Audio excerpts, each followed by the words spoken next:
Hello and welcome to Talk a Good Game. It's match preview Manchester United against West Ham United. Gonzo, would you like to kick us off with your thoughts on Man U, please?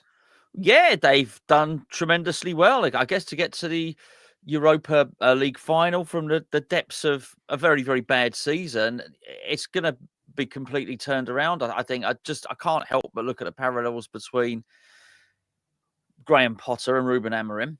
And, having both taken over in the middle of the season and just the extra little bit of hope and I guess a little window into what Amorim might plan next season that the European competition has given them. Because whilst they've been obviously crap in the league, he is at least able to say, well, look, this is what I can do.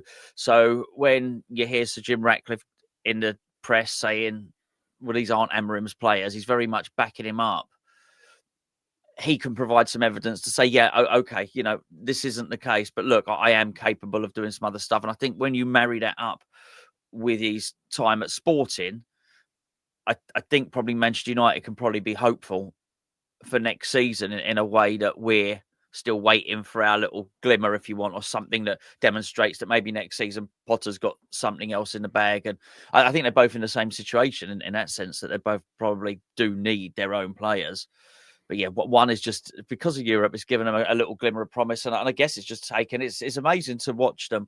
I thought Ange was a bit spiky last night again. It's just interesting to watch the two teams that have qualified for that final and the two differing demeanours between someone that is, I know he's not been there a million years, Postecoglou, but old, stale, withered, worn, tired, tetchy, to someone who's probably thinking, I'm at you've got someone at the start of a journey and someone at the end of one, really. So I think it's been tremendously good for him. And if he comes in and wins the trophy, then brilliant. They can just, everybody at Man United can think, okay, yeah, we've definitely got the right guy. So I think, yeah, the positive, they can really look positively going forward, probably. Yeah, without going off at a tangent too quick, I'll bring it back to Man U in a second. I actually quite like what Postecoglou has been saying, post winning and qualifying for the Europa League, and people are talking about the trophy, and he's turning around to journalists saying, well, what do you think? Do you think it's a good thing if Spurs go on and win the Europa League? And I think it's good to call them out sometimes. There's a Spursy thing, and it's, as a fans that don't like Spurs, it's fun, it's funny. But as journalists, I can understand why he's spiky towards them. I don't mind it at all. And whichever side go on and lift it, we'll look back at this season. Do you know what? Actually, yes, the league campaign was terrible. There's similarities between the league campaign. Yeah. There's a lot of similarities between both of these clubs this season. But we won the Europa League. And I think, obviously, historically, that's not necessarily a great thing for Man U because they're used to competing for the Premier League title, and we did go into a season with hopes of winning the Champions League. But that Man U's gone. That Man U's been gone for quite a while now. And I think this is the new Man U, which is, can you win the Europa League? Can you get into the Champions League? Can you win the Carabao Cup and FA Cup, which is what Ten Hag did? Ten Hag won both, of course. And, when you look at the other clubs, you look at what Arteta's achieved at Arsenal, not achieved. He's won one trophy there and spent 800 million. Well, Ten Hag's won two trophies at Man U. So if Arsenal are going place, you feel like Arsenal are in a better place going into next season. But at the end of the day, what counts? Silverware. Well, Yeah. Man U's got more than Arsenal in recent seasons. And if they go on and win the Europa League, well, they'll have 3 to Arteta's 1. I completely agree with what you're saying about like hope going into next season. I feel from an outsider looking in, I think there's a lot of belief with Amorim, and I think there's a lot of patience with Amorim. And while Ratcliffe has been saying these aren't his players, so has Amorim. He's basically said, well, I don't really have what I need to work with. But the difference is, and I say difference, not in comparison to Potter, because I think he came in, when he came in during the January transfer window, it's difficult to make a quick evaluation, make changes. Amorim had the benefit of coming in pre-January transfer window, and then in January said, well, get Anthony out, get Rashford out, and let's start moving out the players that perhaps don't have a future at Man U. I'll work with the ones I've got. And then in the summer, I'll know more about who I want to move on. And I get the feeling that, as a West Ham fan, I want us to be ruthless in the summer transfer window when it comes to player departures. I think Man U will be. Yeah. I don't have that confidence with West Ham. And that's something that concerns me a little bit. But it'd be interesting to see how they get on next season, Man U. And I think a large part of it will hinge on who wins in Bilbao out the two, because they will obviously have Champions League football next season. And with that comes a significant difference in Sure. revenue. One of them's got European football, Champions League football. Another one has got no European football. That is huge and could really shape the next few years of the club going forward. In terms of Ruben Amorim, Gonzo, I think it would be silly of us as a West Ham channel not to look at the possibility of him joining us last summer. He came over and had talks and then didn't join for whatever reason, gone to Man U. And, you look at the performance, results only, it would suggest that perhaps we haven't missed out on much. Do you subscribe to that, or do you look at it and think, you know what, this is the guy would have made a big difference? And I suppose it's hard because you've got Lopetegui and Potter, so we're not comparing him to David Moyes. Yeah. Yeah, I totally. It's exactly what you were just your thought process was going on to there. Yeah, initially, was he better than David Moyes? Well, that's going to be a tough one for us. Is Ruben Amorim better than Graham Potter and Lopetegui? Well, we've got no evidence to suggest that there's almost no comparison. We've got a multiple trophy winner who's got his new club into European final. It couldn't even be. Well, I guess you could argue, but I know who adjudicates an argument, so to speak. But it's not hard. It's a tough argument to win to suggest that Lopetegui or Graham Potter are better than Ruben Amorim. Yeah, that would I'd definitely have that debate, certainly. Yeah, look, who knows what he's going to go on and achieve there, but I like him. I think he carries himself well. I think there's a bullishness to him without him, funny enough, retreated into the sort of maybe the victimization that someone like Ange and Potter have, really retreated into. I never really feel that he's got very upset. Yeah, I think he seems to. I'm sure they've all got belief. I bet they all have. In fact, I really like what Ange said about he's not going to ditch his beliefs because that's what got him noticed in Australia. He's not going to suddenly start being a pragmatic manager now. So I get that, and I'm sure Potter wants to stick to his beliefs. But yeah, I think he seems to have carried himself through a crisis better than the others. And I'd lump Lopetegui into that. Difficult for Lopetegui because his dad had just passed away, of course. So yeah, I'm still impressed by him. I don't look and think, oh yeah, we've dodged a bullet there. We got a lucky one. I think time will tell. But I mean, so much is based on. See, the thing is, I don't know how quickly they can get this stadium thing done. That is by far and away the biggest and most exciting project in the whole globally in football.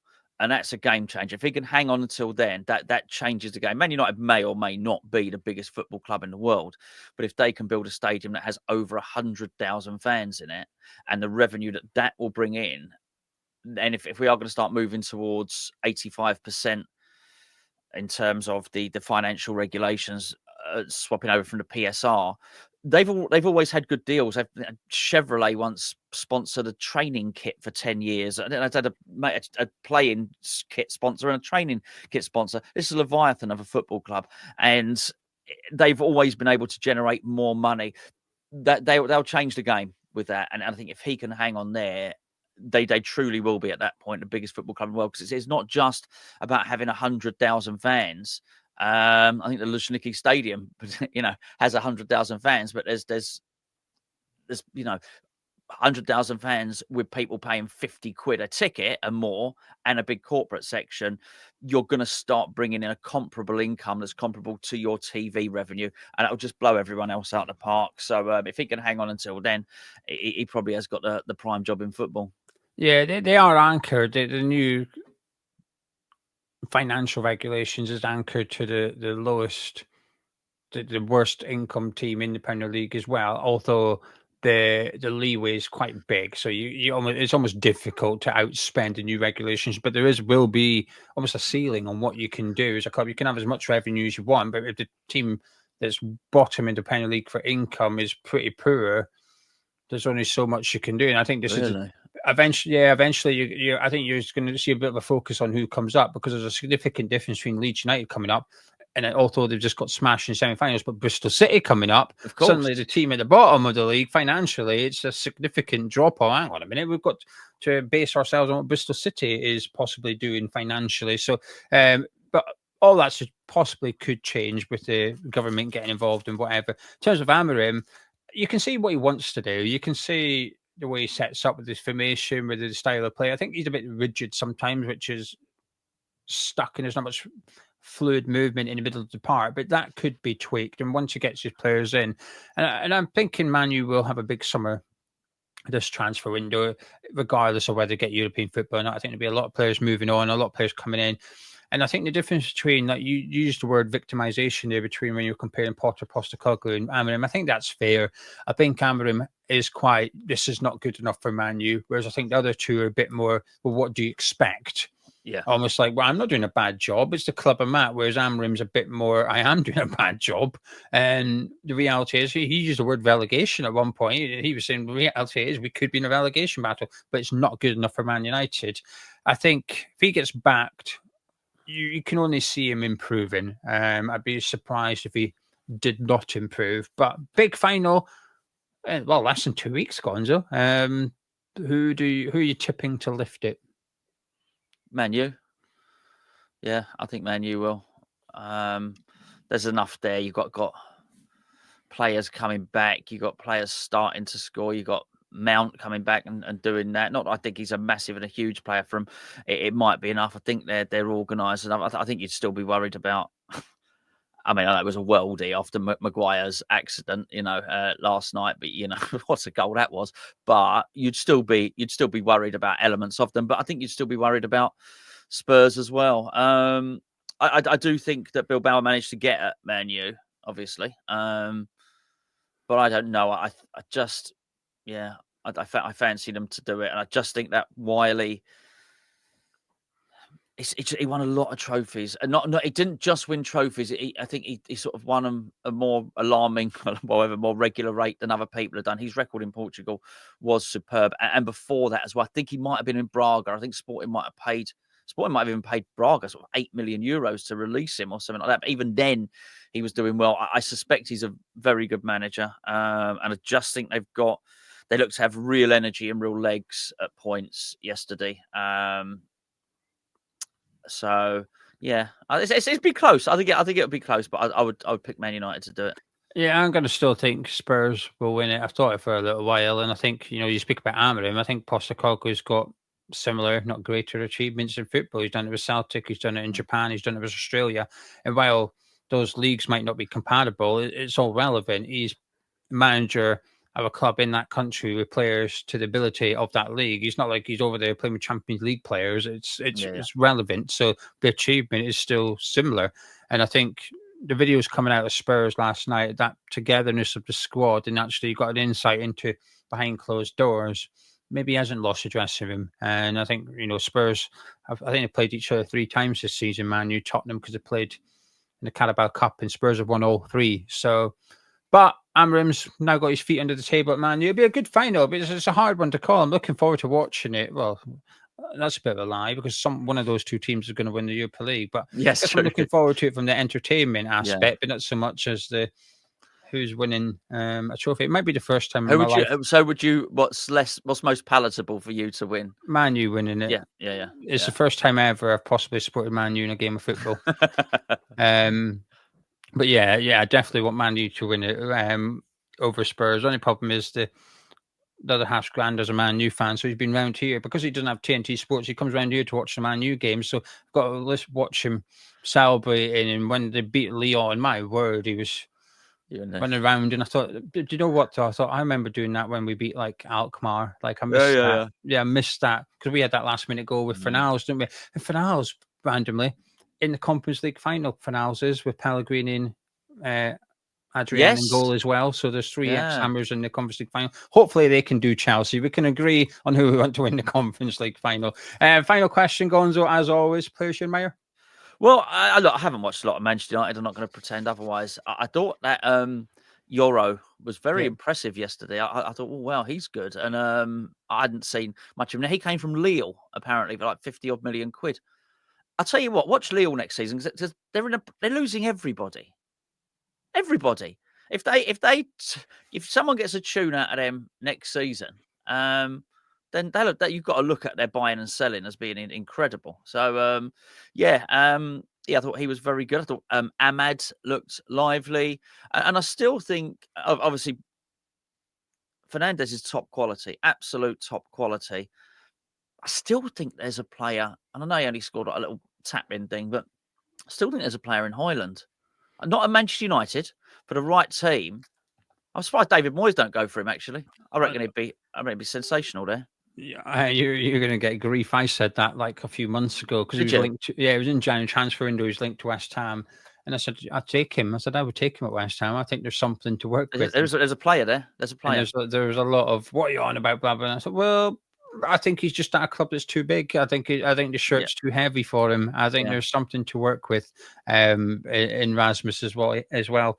In terms of players, I completely agree with Lenny Diodo. He's playing like a centre back in his prime. Yeah. I mean, he's 19, I want to say, 19. maybe even 18. 19. I checked before we went He looks fantastic. The way he dribbles out from the back with the ball, his technical ability, heavily involved in Man U's goals, set up Mount's first one, then he didn't set up Hoyland's one, but he's heavily involved with that drive and run and is giving it. And then he went in the box as well, looking for it. He looks like a real top player. The start of his career at Man U is disrupted by injury, but wow, that looks like a fantastic purchase. I think Ugarte is really starting to come into his own now, unsurprising given the Amorim factor, but he's really starting to grow into that role. I know we said admire, but I'm not convinced by Dorgu yet. I'm still waiting. I think he's got energy and he's got drive, but I don't know, that final ball, that final decision, not quite there. And lastly, Bruno Fernandes, I think he's world class. I don't use that term lightly, as you know, but I think he's just some footballer. His creativity, his goal scoring. It wasn't for him, man. You've been in big trouble this season. I think he's their only good player. There's been a lot of games I've watched Man U play this season, and it's 10 crap players and Bruno Fernandes, and it's enough to get them something out the game. He's been carrying that team this season. Anyway, shall we talk about West Ham? Yeah. Before we do, just one point in direction of today's video sponsors, which is Match Bingo. There's over £10,000 up for grabs every single week on the Match Bingo app. It's a pot of 250 quid up for grabs in this game. Got two promotions for you. Download the app, and if you're a newbie, use the QR code that's on your screen now, or the links in the description below, or pin comments. Made it easy for you to download it, but you must use one of those three ways. And then when you download it and you sign up, deposit £10, they'll give you £10 free credit as well. So you get 20 quid to play with, a lot more bang for your buck. And the second promotion is on this game and other games in the Premier League this weekend. You buy 4 cards, you will get your 5th card free. It's £2 per goal, so it's low cost. And like I said, there's £250 up for grabs, but it is gambling. So please do gamble responsibly, 18 years and over. What is Match Bingo? You get your card, you get 15 things that you need to occur, and it updates it automatically for you. But there's some really easy things on there. You might get, it's random, but you might get Man U to have a throw-in, West Ham to kick a kickoff, which is guaranteed to happen. Hopefully it only happens the once, but there's a lot of different types of events you could get on there. It's a little bit of fun, and you could win a little bit of money. We've had hundreds of winners from Hammers Chat, and we might have had the winner last month. Last month, Match Bingo paid 2 people a bonus £100. The fastest person to get the full house in the month of April. And the username had West Ham in it. So one of our subscribers, I'm assuming they've come from Hammers Chat, one of our subscribers has just scooped 100 quid. So he won the full house and got paid out for that. And then he won £100 bonus for having the fastest full house in the month. So get it downloaded, links in description below. Right, Gonzo, you ready for some team news? Yes. It's a difficult one, actually, this week. So we know Somerville and Antonio are out, but there's question marks over Edson Alvarez. There's question marks over Lucas Paqueta, all things considered, with his case and his emotion last week. And there's a question mark over Ollie Scarles, who wasn't in the squad at all last week and didn't feature for the under-21s either. He was fit and available, just not selected even for the bench by Graham Potter. Now, I'm sure Potter's press conference will give us updates, especially when it comes to Lucas Paqueta. But for this preview, Gonzo, you can pick whoever you want except Somerville and Antonio. You're not allowed those two. You can have anyone else. Okay. So if you want Alvarez, you can have Alvarez. Thank you. Yeah. Goalkeeper, defence, what are you saying? I'll go with back 4 this time. We'll just Mm-hmm. stick with Areola in goal. I'll play Wan-Bissaka, Todibo, Mavropanos.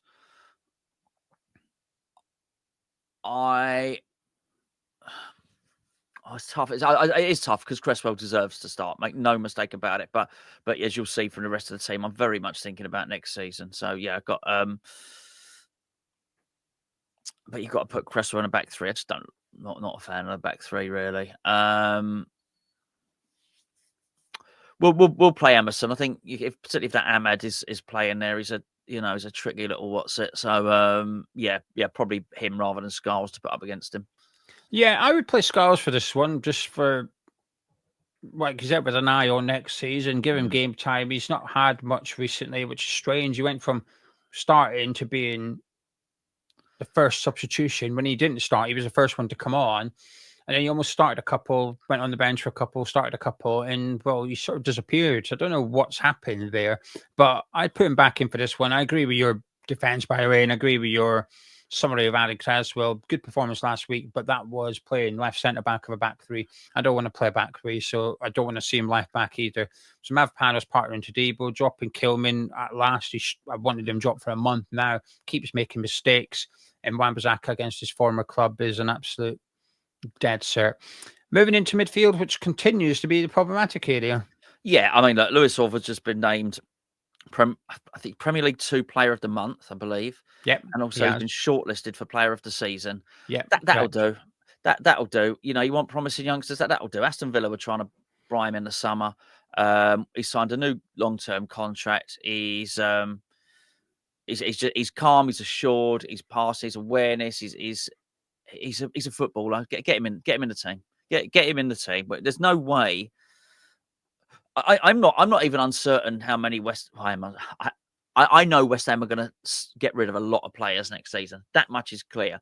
I'd ordinarily say getting rid of the players is a difficult thing. Bringing them in is the easy one. I think it's going to be opposite for us. We're going to need these guys. We're going to need, and it may well be that Orford goes on loan. It's Potts that comes back. But I think some of them. I wouldn't be surprised if at least 3 or 4 of those academy players are in the first team squad for next season. Obviously, they don't have to be named in the 25, but you know what I mean. In and around the squad. Yeah. I think a few people. So anyway, just do it. Just do it. You got nothing to lose by playing Andy Irving. Nothing to lose at all.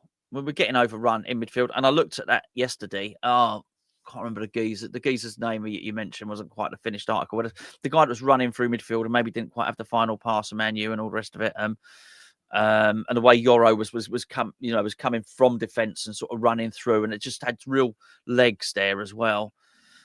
I'm not sure I want to see all this stuff against Ward-Prowse and Souček. I've got no desire to see that. So yeah, I'd play those two as the central midfielders. To be fair, I would go Orford and Alvarez. Maybe it's a bit harsh on Souček. I don't think he had a bad game last week. I don't think he had a great one. He was okay, but I just don't have a desire to see him at the moment. So I would put Orford in for the reasons you've just said, and then Edson Alvarez in there for energy and a bit of bite. Again, we can only assume why he's not been playing last week in particular. I'm sure it will come out eventually, whether it's in the press conference this week before this match, or it's at the end of the season, or it's once Alvarez is sold in the summer. I'm sure we'll get a bit of an insight. But he's available to pick for me new, so I'm picking Edson Alvarez. What about Lucas Paqueta? Would you play him? I would. I actually would. And don't get me wrong, if I was in charge, I'd ask him. I'd speak yeah, 100%. Someone force him. I think now we have the context. We didn't know at the time. We didn't know that the hearing had reconvened. We didn't know that. So obviously he knew that. So he's seeing the end. I mean, the days have released a little bit more meat on the bone. So actually, he's probably going to get the verdict next week. That doesn't mean the sentencing will be given next week. That'll come later.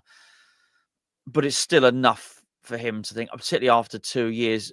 I totally understand how emotionally it just become overwhelming. And it's, you know what? All that was then with the referee was just the last straw. It wasn't particularly that the booking was a horrendous booking, or it probably was a booking. but it was just it could have been anything. It could have been someone not putting 2 sugars in his cup of tea. It could have been anything. That the last shot, oh fuck, I've had enough. Excuse my language. But I still think he's getting joy out of playing. I still think that's the release for him. I suspect so. I don't know him, but I suspect that one of the things that's got him through is he can play, and I'm pretty sure. I doubt he's too worried about money, and not because he's won a lot at betting. It's only £7, but because he's been a well-paid player. I'm quite sure him and his family are well taken care of for years and years and years.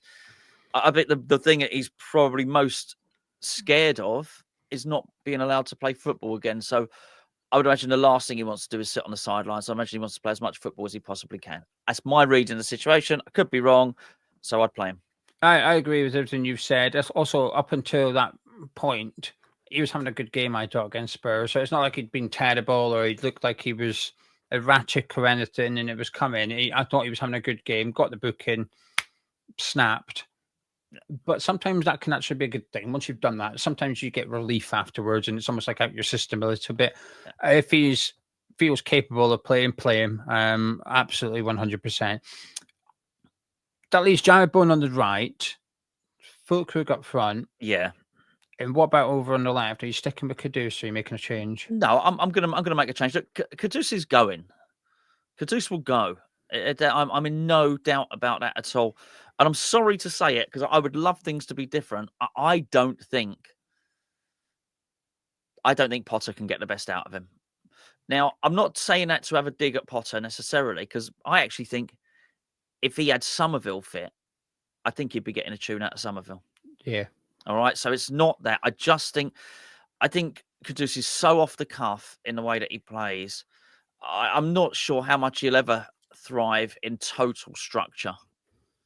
I think he really needs a high level of freedom.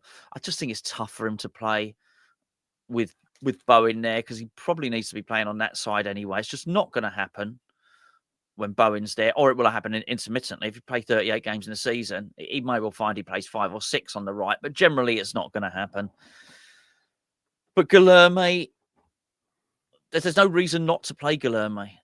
We are, if we play him and he does well and we're going to sell him, he's worth more money. If we play him and he does well and we're going to keep him, then that's a good thing as well. If we could play him and he doesn't do well, then we probably know we're going to need to get rid of him. And I still think we'd get £15 million from Flamengo for him, put it that way, right? So it may well just be one of those things you've got to write off. Okay, we lost £5 million, but we need to find out. We're not found out. We don't know. I mean, I could do with him. I just would really like him to get a start. With Fulkrug near him. Also, that left-hand side is awful. The left hand, we need to try something else. It just doesn't attack. There's no attack there. It's been that way all season. It was so right-sided heavy. So try some other stuff. There is nothing to lose anymore for Potter. There's nothing to lose. The pragmatic way is not. It's not like we've shut up shop and we've managed to grab a couple of points that we shouldn't have got, and he's taken us from 14th to 13th, which has given us another £3 million. It hasn't worked. It hasn't worked. It's plummeted us down the league. We're not learning anything. You're better off if we would all concede that he cannot get any more out of this group of players. And I think both Potter's detractors and his supporters would say that. His supporters are saying he's new players. So if we all just concede he can't get any more out of this group of players, then just try some other players because you might learn something ahead of next season, be it Guilherme, be it Irving, be it Orford, or anyone else. Let's just try and learn something from this game, and that would be good. So I'll play Guilherme. Yeah, I completely agree. I think Kudus might actually play well in this game because he tends to turn up against teams that he might fancy a move to, and this might be one of the ones that he wouldn't mind playing for. But I too would play Guilherme. I mean, when you said Potter can't get the best out of Kudus, I agree. But I think the damage was done by Lopetegui. Sure. I think Kudus is such a confidence player. By the time Potter come in, he was already a shadow of himself compared to what we had under David Moyes. So I think he could have got him back, yes, and he hasn't done. But I don't blame Potter for the way that Kudus has been performing to some extent, maybe a bit too kindly. I don't completely blame Kudus either. I think he just picked the wrong club when he decided to come to West Ham United. I think he came to the club assuming either he'd knock Bowen out of the team or he'd knock Paquette out of the team or whatever, and that hasn't happened. And I think these are the consequences of that. I think it's been an all right transfer for West Ham because we'll make a bit of money on him. We haven't seen the best of him, and we'll still make a bit of profit. But I don't think it's necessarily been the best transfer for Kudus. Now, if he gets a move to Man City or something, then it has, because he's come to the Premier League, showing that he can do it, and a Champions League club's gone in and got him, so it's worked out. But been a bit of a poor season for him. I'd start Guilherme. Whenever we've seen him, he's looked all right. He's looked quite bright. He's looked direct. He's looked brave. And our team at the minute is just lacking confidence, lacking that little bit of boldness. I think Guilherme, when we've seen him, has shown just that. He's willing to take a player on. He's willing to shoot. Yes, that time he did have a shot against whoever it was. It was the wrong decision. He should have crossed it. But you know what? I've seen plenty of our players get in that position and do neither. Doesn't shoot and still doesn't put the ball in the bottom. We just lose it, or he turns around and goes backwards. So actually having someone that's got the cojones and the confidence to have a pop, I mean, we're not asking for much, but even that would just make a big difference for us this weekend. So I too would start Guilherme. So bar the left back and then Irving and Alvarez, we have the same 11. Now, before I ask if you're feeling fruity and optimistic, just want to point you lot at home in direction of our latest raffle. As promised last week and as requested by you, you said, can we have Jarrod Bowen next? We are delivering. We've got 2 prizes up for grabs. We've got this one here, which is the programme from when we won a European trophy over in Prague, signed by Jarrod Bowen. That is one of the prizes. And the other prize is a West Ham United home shirt signed by Jarrod Bowen himself as well. So we've got 2 prizes up for grabs. And we've got a third mystery prize. Now, it doesn't say on there is one, because what we're going to do is put the prize on there when we know what it is. Basically, we're waiting on something to arrive here. And if it arrives in time, that's a prize. If not, we'll put another signed item in instead. So there's a third signed prize on there that's not up just yet. So it's a secret one. Anyway, the raffle is running until next Sunday. Tickets are £5 each. However, if you purchase 2 tickets, you will get your third ticket for free. And that promotion's running for the entire of the raffle as well. How do you get involved? The link's in the description below and the pinned comments. Have a look. You'll see it. It'll say Bowen raffle. There's a link. Click it. Get involved. Best of luck to everybody and congratulations to the 2 people that won the Decanio items. And I'll just say, Gio, just while we're on there, we got a lot of big prizes and we've got some really good stuff coming up with the raffle. So if you do go and visit the site, you can actually follow us. So if you follow us when you're on there, then you'll get a notification. We've got to just rely on us saying it in videos. And at some point in the future, we'll do a raffle where those that follow us will get a notification from the website and it'll have an early bird promo. So before we say we promote the raffle on the Wednesday, on the Tuesday, the followers will get a notification saying, hey, you buy a ticket today. It's only, I don't know, $2.50, for example. I don't know what the promo will be, but there will be a promotion for followers only at some point in the future. So get following us. Gonzo, you feeling fruity? No. Oh. No, not at all. Not at all. I don't think we'll face. We will not face easier teams for the remainder of the season than Southampton and that Tottenham team last week. That's I think that's about as bad as it gets, and I cannot make a case for Manchester United being worse than either of those. We couldn't beat either of those, so. Yeah, I actually think they're a little bit more up for it. I know they've been crap in the league, but I got more of a vibe that Tottenham have binned off the league than I do. I think Amorim is still looking for something. And maybe the difference is that possibly Ange knows he ain't going to be here next season. So do you know what? Whatever. It actually doesn't matter to Ange whether he finishes 15th, 17th or 10th. It doesn't matter. Whereas for Amorim, he's still finding out. He's planning that stuff that I said Potter should be doing with a view to next season. Amorim's doing that. Amorim's, as you mentioned earlier on the video, working out which players are going to stick around for him and stuff like that. And I think there's probably, I don't know, I might have this wrong because I've not looked at Man United enough, but maybe there's more players in the league being able to make a case for a final appearance than there is for Tottenham, who are possibly more guaranteed their the players their places. I don't know. It just feels like there's a little bit more competitiveness, even though they're in a crap position in the league, and there's nothing between any of the teams really, Tottenham, Man U, or us really. So I just think they've got a bit more spring in their steps. I know it's hard for me. If we can't beat Tottenham, we can't beat Southampton. I find it hard to think we'll beat this lot. Yeah, I'm struggling to feel confident either, which is a shame and frustrating. But I'm past caring this season, to be honest with you. I'm not annoyed that I'm not confident, whereas a month or two ago I might have been a bit frustrated. I wasn't quite up for this one. It's a nothing game to both teams. For Man U, it's I don't know, training exercise ahead of Europa League. Can you keep momentum going? He will make changes, I'm sure, but they're not going to be bad changes. I'm pretty certain Mason Mount's going to start after his two goals. He'd be like, "Oh, you came off the bench, plus you got 2 goals," and you go, Ahmad came off the bench and looked lively, right? You go in, you both go on and show me what you can do, and you can start in Bilbao. So the change, he will make some, and he might play Amas, for example, and put 1 or 2 of the younger players in there who perhaps aren't quite up to that level yet. Whoop-de-doo, because it's not going to make too much of a difference against us. We couldn't capitalise on a Spurs B team. Tottenham turned up for no points and left with 1. It's difficult to think we're going to go to Old Trafford and grab 3. Yep. It's a game that no one can be arsed for. Man U fans can't be arsed for it. We can't be arsed for it. Amorim can't be arsed for it. Potter can't be arsed for it.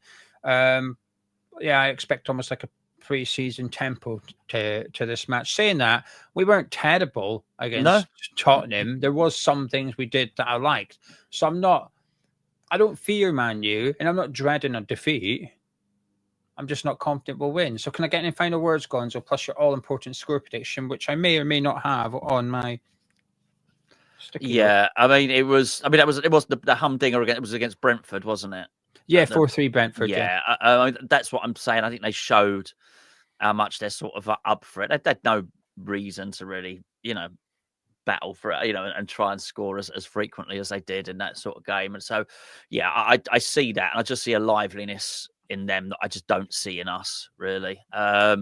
We look tired. We look we are old. We're the oldest team in the Premier League, and as it probably doesn't show any massive inclination to drop any more youngsters in there to lower the age of the current team. I do find that a little bit weird. I think we're still going to play a load of players at the weekend who he doesn't want. He's not going to be here next season. Yeah, and players who don't want to be here as well. Yeah, so I don't get that. I just won't get that. But look, I have totally subscribed to the idea that Potter will be here for the long term. I think he's going to serve out at least a year as West Ham coach. So I am sort of hoping for the best. I don't like it. I don't like the way we've played out since he come in. I don't like the way we've played out the second half of this season, like it doesn't matter. In fact, I hate it.